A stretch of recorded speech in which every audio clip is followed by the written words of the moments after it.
श्री गुरुदेव नमस्कार। आज आपण खूप सुंदर असा ताटावरचा रुमाल तयार करणार आहोत। त्यासाठी हे मी 3 कलरचे कापड घेतलेले आहे, गुलाबी, आबोली कलर आणि चॉकलेटी कलर। मैत्रिणींनो, तुम्हाला जर माझे व्हिडिओ आवडत असतील तर आपल्या चॅनलला सबस्क्राइब करा व बेल आयकॉन दाबा, म्हणजे माझे येणारे पुढील व्हिडिओ तुमच्यापर्यंत पोहोचतील। हे पहा, हे साडीचं कापड मी घेतलेलं आहे। याचा एक गोल आकार कट करून घेतलेला आहे। तुम्ही हा गोल तुमच्या आवडीनुसार कट करा। ताट जेवढं असेल त्याच्यापेक्षा थोडं मोठं कट करायचं, म्हणजे सर्व रुमाल शिवून व्यवस्थित रुमाल शिल्लक राहतो, आपल्या ताटाला तो पुरतो। हे पहा, हा छोटा गुलाबी आबोली कलरचा गोल कट करून घेतलेला आहे मी। त्यानंतर हे चौकोनी तुकडे गुलाबी कलरचे कट करून घेतलेले आहेत। त्याचा इथे मी असा त्रिकोणी आकार तयार करून शिवत आहे।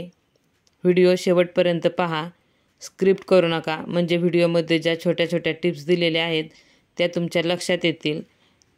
या रुमालाला आपण हे जे तुकडे लावत आहोत गुलाबी, हे तुकडे लावून झाल्यानंतर आपण त्यावरती गोल्डन कलरची लेस बसवणार आहोत। तुम्ही तुमच्या आवडीनुसार इथे लेस बसवा।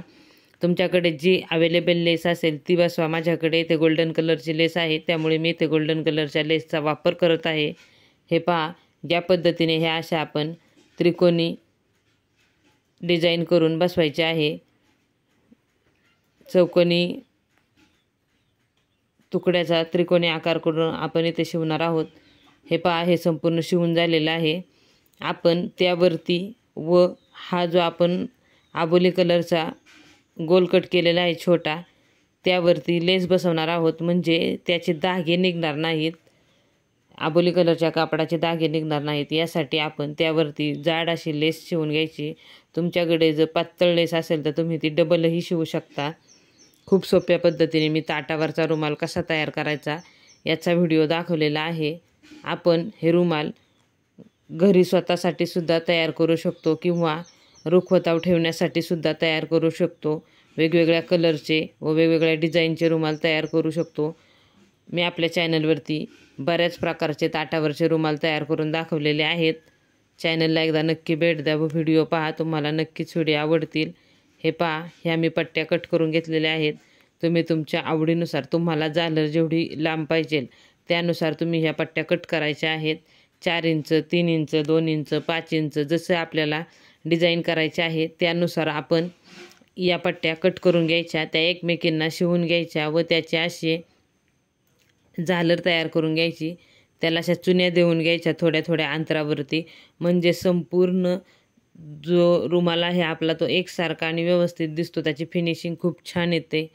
यासाठी चुन्या ह्या व्यवस्थित पाडून घ्यायच्या आणि कापडाची उंची तुम्ही तुमच्या आवडीनुसार घ्या, 4 इंच 5 इंच जशी आवडेल तशी घ्या। हे पहा, ह्या चुन्या संपूर्ण कापडाच्या पाडून झालेल्या आहेत।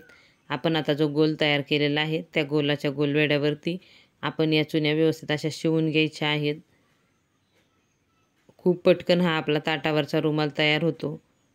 मैत्रिणींनो, याआधी आपल्या चॅनलला ज्या माझ्या मित्रमैत्रिणींनी सबस्क्राईब केले त्या सर्वांचे मनापासून खूप खूप धन्यवाद।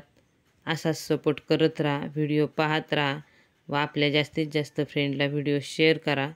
हे पहा, या पद्धतीने आपण संपूर्ण चॉकलेटी गोल कापडावरती ही जी झालर शिवलेली आहे ती व्यवस्थित टिप मारून घेणार आहोत। याला तुम्ही डबल टिपही मारू शकता। खूप सोपी पद्धत आहे। आपल्याला आता इथे थोडं कापड कमी पडलेलं आहे, ते मी तयार करून शिवून घेत आहे। हे पहा, इथे एवढे कापड आपलं कमी पडलेलं आहे। आपण आता त्यासाठी सुद्धा झालर तयार करून घेतलेली आहे आणि ती इथे शिवून घेत आहोत। मैत्रिणींनो, मी आपल्या चॅनलवरती ब्लाऊज पिसांपासून व साडीच्या किनारीपासून खूप सुंदर सुंदर असे तोरण तयार करून दाखवलेले आहेत। तोरणाचा व्हिडिओ नक्की पहा, तुम्हाला नक्की आवडेल। हे पहा, हा आपला ताटावरचा रुमाल या पद्धतीने असा तयार झालेला आहे। तुम्ही या मधल्या गोलामध्ये अजून एखादा पॅच वगैरे बसवू शकता। हा पहा, हा ताटावरचा रुमाल तुम्हाला कसा वाटला मला कमेंट करून नक्की सांगा। व्हिडिओ आवडला तर लाईक करा, चॅनलला सबस्क्राईब करा व आपल्या जास्तीत जास्त फ्रेंडला शेअर करा। व्हिडिओ पूर्ण पाहिलात यासाठी तुमचे खूप खूप धन्यवाद.